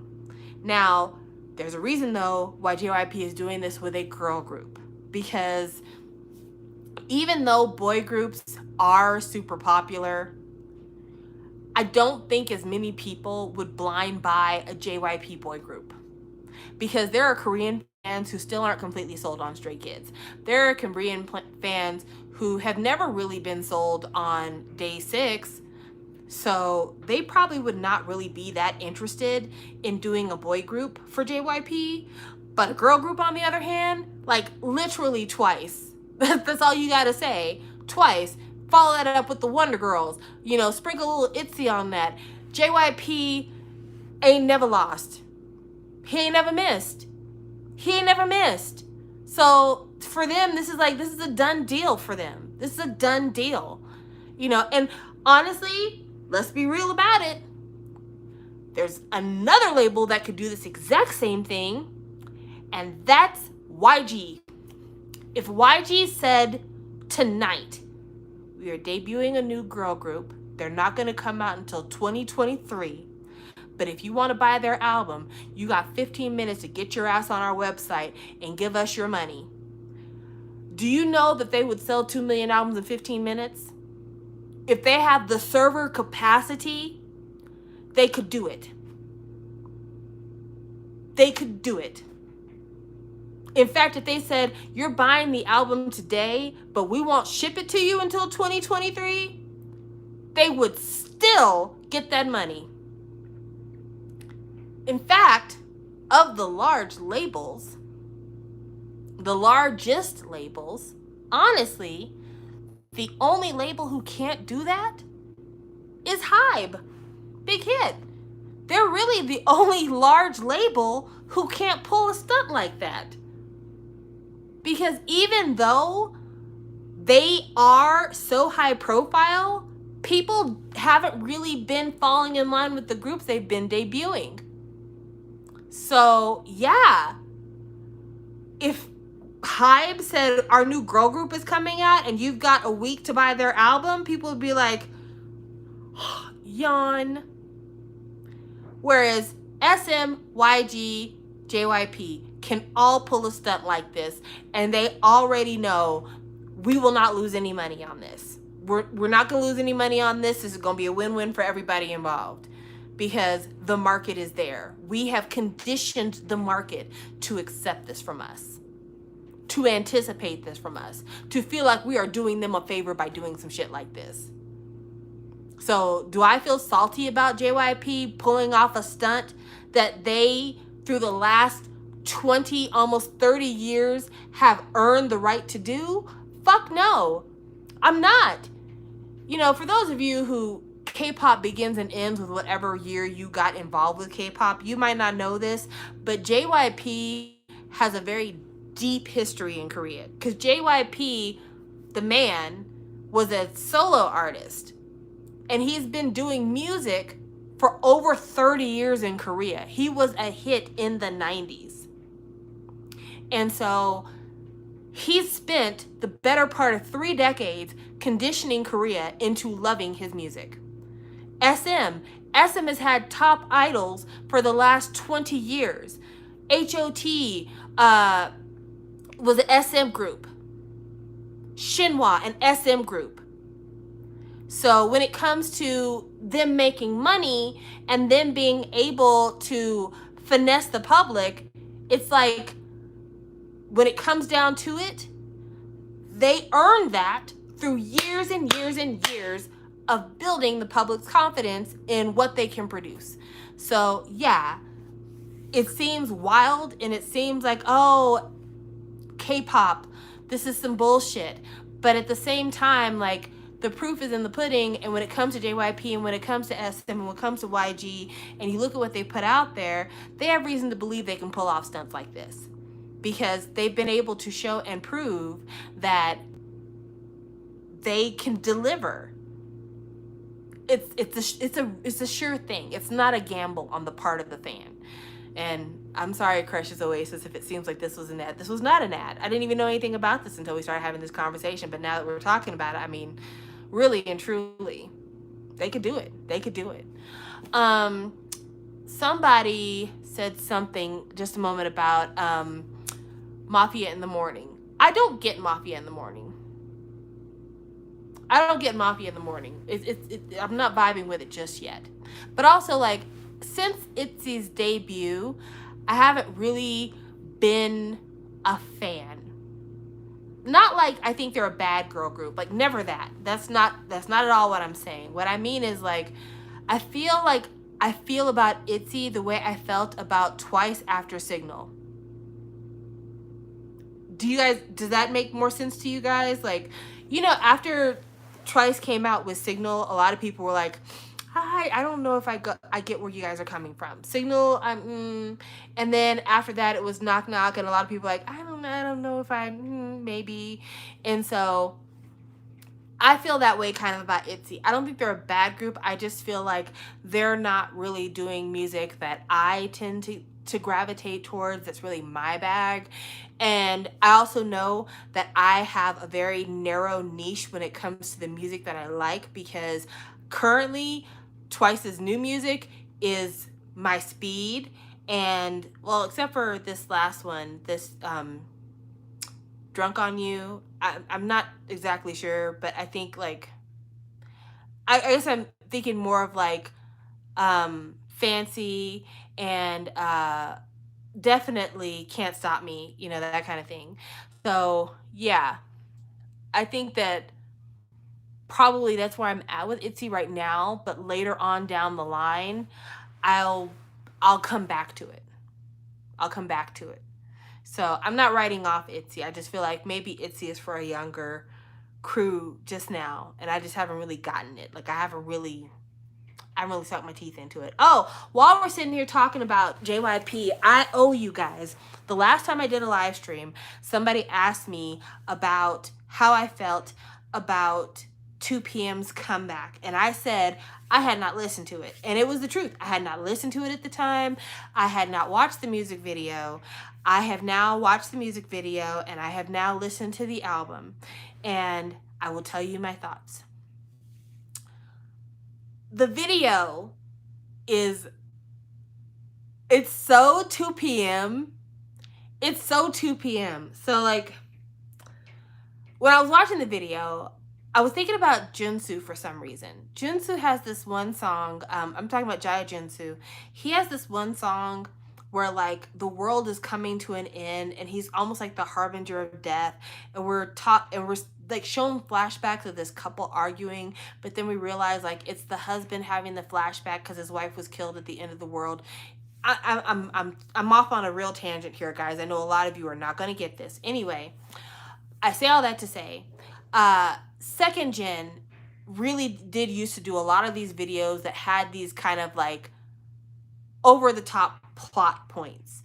And as I was watching this video, for some reason, Jaya Junsu was coming into my mind at the time. I'm like, oh yeah, it reminds me of his video where he was like one of the angels of the apocalypse. But I like I said, that was a huge digression. The video is adorable.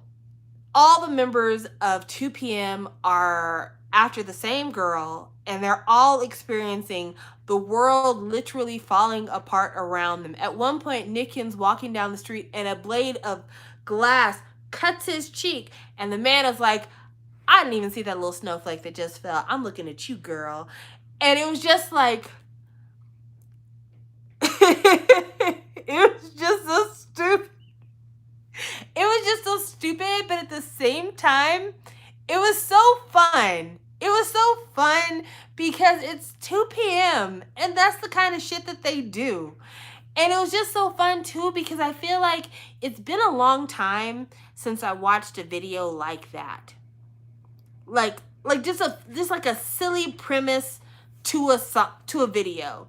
a video where, like, honestly, the song could have been anything, and I would want to watch the video because the video is entertaining. And we had this discussion, I want to say, maybe last year. We talked about the fact that most videos now are very much about, like, visuals and moving images to match the teaser photos and then, like, showing off the choreography. But in terms of, like, really, like, a solid storyline and something entertaining, that's more the domain of old second gen, and it's not really what people are doing now. And I just think it was a really smart move for 2PM to do a video that had such a silly just had a really silly premise, because they're, like, really leaning into the fact that they're a second gen group. Okay, somebody said, you should have seen the teasers, literally just washing cars and blow drying hair in suits. I saw some of the teasers, like the black and white teasers, but I really didn't pay too much attention to them because, like, I don't know. I'm waiting to see what the album's gonna be like. But I listened to the album. The first half of the album, I was listening to it and I was like, this sounds like a Super Junior album to me. Like, it had a very kind of like old man trying something that he considers to be classy type of sound. But I did find myself really vibing to, like, the last half of the album.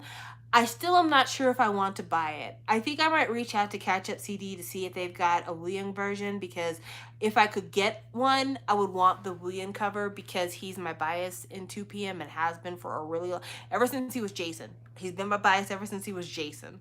But yeah, I probably want the William cover, but I haven't bought it yet because it's really not my bag. And I didn't buy Gentleman's Game either. Like, I stopped, the last 2PM album I purchased was, I think, a solo Jun K album. The last group album I bought was number 5. So that's where I'm at right now. Okay, so I haven't listened to Alexa G's single. I did listen to Soyeon's single. I haven't listened to the album yet. I heard one other track from the project. It's a track with her and the girl from Good Girl and BB.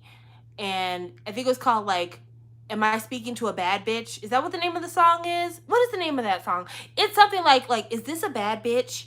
Basically, it's like harassing somebody on the phone. So, like, they call the number and it's Soyeon's like, yes, can I speak to the baddest bitch? Am I talking to the baddest bitch? Is this the baddest bitch on the phone? Like, something like that. It's a choice.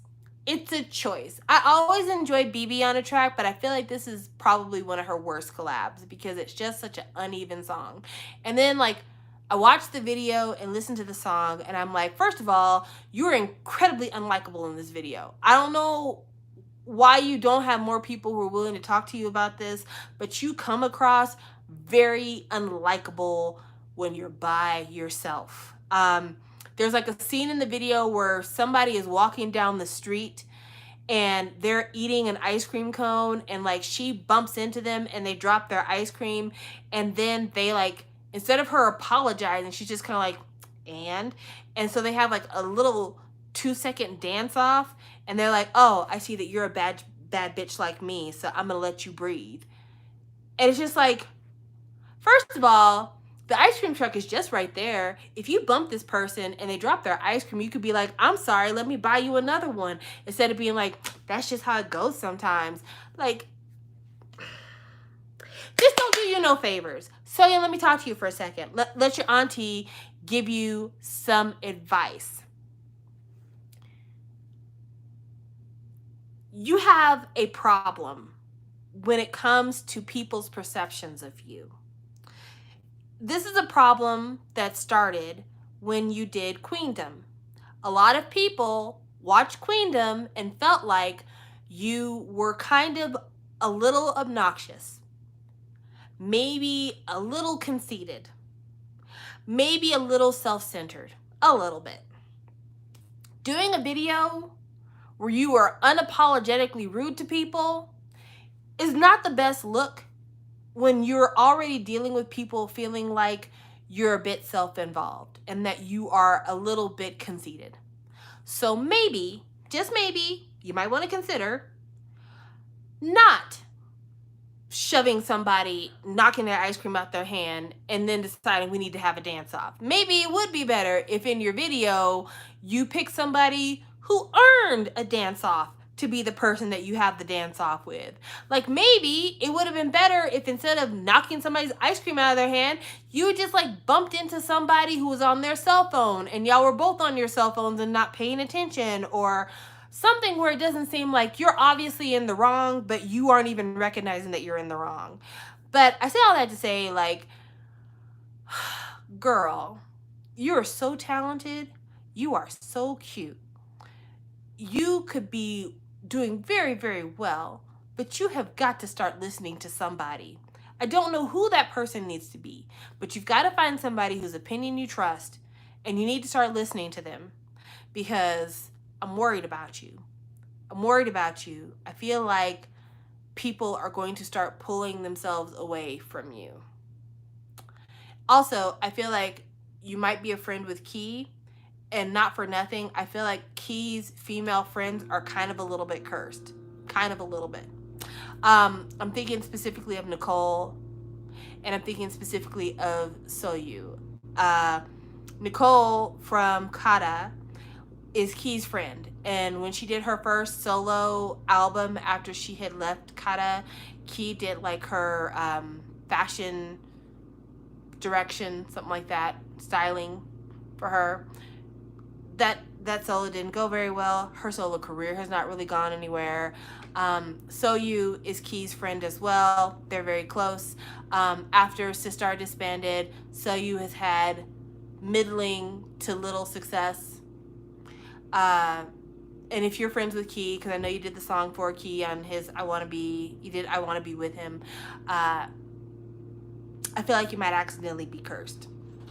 Now, not all of Key's female friends are cursed like that, just a few of them, but I'm just saying you might be accursed. I like your crown. Thank you. I have one for you if you want one. It's in that gray bag over there in the corner. But yeah, I'm just saying, like... Oh, I forgot to get these. You better get them. I told you to get them. I forgot all about them. I'm sorry. Is any of that frozen? Because it's been out. No, none of it's frozen. That oat milk is refrigerated, though. I will put it in the refrigerator. That was Stevie. That was Stevie you heard back there. Hi. I told him that you were going to be on camera because your hair needs to be touched up. Oh, that's true. Yeah. So, but you can hear her voice, and I'm sure in my live streams moving forward, you'll get to hear her laugh at me about any and everything under the sun, because she loves nothing more than to pick fun at me. You make it sound like I don't like you. I mean, if it quacks like a duck. I like you. I just think a lot of things you do are very hilarious. This is my life. Anywhoots, I'm trying to think if there's anything else that I need to talk about in terms of K-pop. I don't really have much else to say. There's a lot of brand new groups that I don't know anything about, and I hear people talking about them, and I'm just like, that's nice. That's cool. So hold on just a minute. I'm going to go to K-Town for you and talk about all of the stuff that I don't know anything about.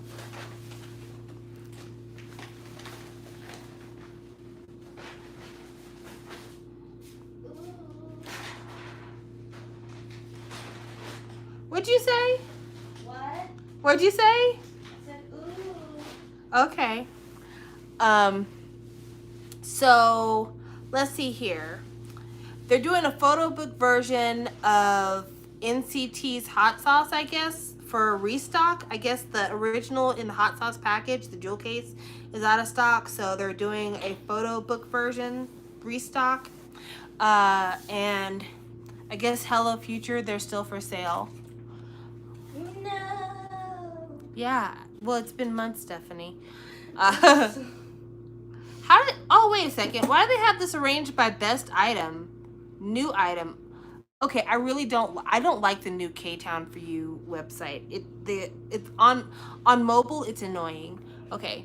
So which is the new boy band from, well, they're not new. I guess they debuted last year, but it's a new boy band from one of the labels. They have a sign event that they're doing with K-Town For You. I don't even remember what label this is. What label is this? Are they the one with Starship? Or are they the one with... I don't remember what label they're with. What label are they with? I feel so fucking lost. I do not remember what company We is with. Let's see here. Does it say? Nope. No clue. We. W-E-I. We. We. Oh, wait. They're the ones... It's the Chinese label, isn't it? Young Law? No, not Young Law. What is the name? It's the Chinese label, right? This is the group that my fave from We Entertainment. Yay, there you go. This is the group that the #1 spot from the last season of Produce 101 went to. This is his group. And I can tell it's his group because that is his photo card I'm seeing right here. That's my fave right there. So anyway, We, which is the group on We, yes, Johan. We, which I just now got. Oh, this is a nightmare. Here I was like, what label is We on when they're on We? But the thing is, like, it's We Entertainment, like French for yes, We, but it's spelled W-E-I. So it's We, or is it way, or is it Y? Girl, stop me. We-I? Boo! Bitch, are you serious? Is it really We-I? Who did that? I don't like it. Let me... I am, you are, we are, I hate this. I hate this. A protest. And then there is, let's see what's next. Kim Jae-jung from JYJ has got a new album coming out called On the Road, An Artist's Journey, which doesn't even sound like an album. It sounds like a photo book, honestly. He needs help. He made an April Fool's joke about coronavirus. He needs help. Let's see what's next. A lot of indie stuff on the K-Town For You website. There's Yan and Lil Kirby's album. Then there's Shinzwa. Xinzwa. Shinzwa? Then there's Kim Chan Min. There's MC Minji, this has got to be a joke. Because this looks like a 50-year-old man. This has got to be some type of joke album. Does that not look like a 50-year-old man to you guys? Like, is it just me? Am I the only one? Anyway, then there's Unofficial Boy, Hayef. Okay. There's an FT Island thing that's for sale, but it doesn't come out for like 80 days, which is weird. Kuji has got a new EP, so if you like Kuji, go ahead and get that. Then there is, I don't know who the hell Illusion Force is, but apparently they've got an album coming out called Illusion Paradise. This cannot be a real album cover. This must be like a reissue of an album that came out a long, long time ago. Because what the fuck is this? This looks like some type of sci-fi young adult book cover. This does not look like an album cover to me. Then there is somebody called Agnes who came out with is this a metal group? Does Korea have heavy metal? Because this looks like a heavy metal album cover. If they do, I want to hear it. I don't know. Some group named Agnes. Their album comes out in 9 days. Then there's Dio's mini album, which we were very excited for. Then there is the Kid Millie Dress album called Cliche, but it's the vinyl pre-order. So the album I think has already come out, but this is just the pre-order for it. Somebody named Mona has an album called Who's Pizza? Okay. Hong Jin-ho, who looks like he is a member of an old K-pop group, has an album called Purify. Let's see here. Monsta X has a kit coming out. PHZD has an album called If You Can Shorten It to a Song. Don't know who they are. Jang Kunsuk has got a Japanese album that K-Town For You is trying to sell. Let's see. ATEEZ had a Japanese album that came out very recently. Somebody named Willie has an album coming out called Layer. Moon Jong-up, who I believe is a former member of BAP, has a mini album that's for sale. Jongmin has a mini album called Number 6. I don't know who Jongmin is. Jebanoff has a new album called Void. I should have bought that because I do like Jebanoff. Rainbow Note has an album called Animation, and it's got an anime girl cover. It's actually kind of cute. It's a cute little cover. SF9 just released an album, I guess, called Turnover. And a group called ASOM has an album called Asimication. Asimication. What? Let's see. Soma has an album called Siren, which I feel like I've heard of that before, but my mind's not clicking. Who the hell is that?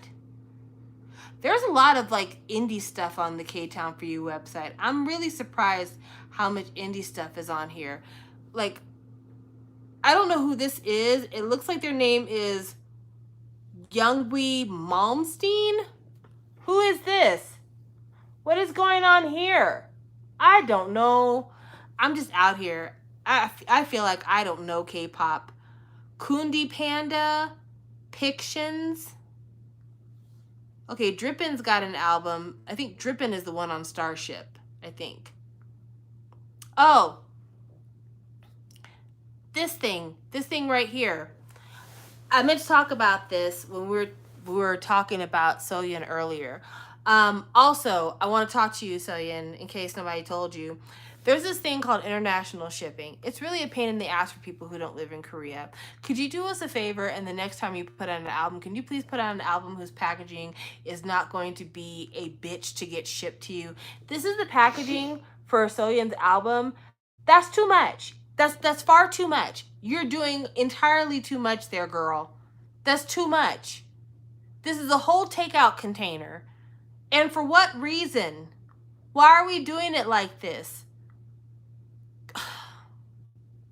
It's so much. It's so much. And there's so much stuff in this thing. You get 1 out of 10 photo cards. It also comes with 1 out of 5 standees. That's too much. There's stickers, there's a coaster, there's a membership card, there's a poster, there's a postcard, there's lyric paper, there's the CD and the little envelope that the CD goes in, because the CD is supposed to look like a bagel inside of a French fry carton, and then there's a little photo booklet that's 64 pages. Like, it's too much. It's too much, girl. It really is too much. But yeah, those are all the things that are considered the latest stuff that K-Town For You has to offer. I'm sorry, I'm laughing at something else. Okay. But anyway, those are all the things that they're talking about on K-Town For You, and I feel like I am so lost because I don't know any of this stuff. None of this stuff is stuff that I know. But that's okay, because it just means less money for me to spend, because the price of everything has been going up wild. I don't know how much gas is where you are, but the gas here for my vehicle, most days I pay around $3.70 a gallon, and that's high for where I'm at, because during when the pandemic first came out, gas had gotten down to like $2 $2.40 a gallon. So it's gone up about $1.20 in the last year and some change. So that's a lot. That's a big increase. And I know part of it is the whole pipeline deal, but yeah, gas has gotten high. And I mean, I can only put certain gas in my vehicle, not because like I have a special vehicle. It's just that like the newer vehicles, they don't let you use 85, which 85 is the lowest octane gas that you can buy in the United States for the most part. So my vehicle has to have 87 or higher, or I have to buy the E85 gas or the E15. It's ethanol gas. It's the corn gas. Anyway, my gas is just never cheap, and I don't even buy premium. I just buy like middle grade gas, but it's just never cheap. And I really wish that gas would like calm down for a second, like let a bitch breathe. But anyway, I have talked for a really long time. According to my phone, I have been talking to you guys for 125 minutes. That is over 2 hours. This is ridiculous. But thank you guys for joining me, and thank you for allowing me to get my rant about permission to dance off my chest.